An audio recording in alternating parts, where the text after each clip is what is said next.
Hello சொந்தங்களே, வணக்கம். உங்களை எல்லாத்தையும் நம்மளோட சேனலுக்கு வரவேற்பதில் எனக்கு ரொம்ப மகிழ்ச்சி. நான் இப்போ என்ன பண்ணிக்கிட்டு இருக்கேன் அப்படின்னா, குப்பைமேனி இலையை தான் வந்து தண்ணி ஊற்றி நல்லா சுத்தம் பண்ணிக்கிட்டு இருக்கேன். இது எதுக்காக சுத்தம் பண்ணிக்கிட்டு இருக்கோம் அப்படின்னா, இதை வந்து காய வச்சு பொடியாக அரைச்சி வச்சுக்கிறதுக்கு தான் சுத்தம் பண்ணிக்கிட்டு இருக்கேன். ஏன் சுத்தம் பண்ணுறோம் அப்படின்னா, இதில் சின்ன சின்ன புழுக்கள், பூச்சி, அப்புறம் அந்த வேரில் வந்து கொஞ்சமாக சேறு அந்த மாதிரிலாம் இருக்கும். அதனால் இந்த மாதிரி நல்லா அதை வந்து கழுவி எடுத்துக்கணும். கழுவி எடுத்து தண்ணியெல்லாம் நல்லா வடிகட்டி அதுக்கப்புறம் தான் காய வைக்கணும். காய வச்சு அரைச்சதுக்கப்புறமும் நான் வீடியோ எடுத்து கண்டிப்பாக போடுறேன்.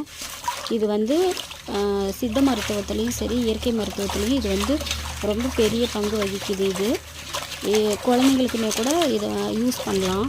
நமக்குமே கூட கரும்புள்ளிகள், கருந்திட்டுகள், அந்த பருக்கள் இதெல்லாம் வந்து இது வந்து சரி செய்யும்.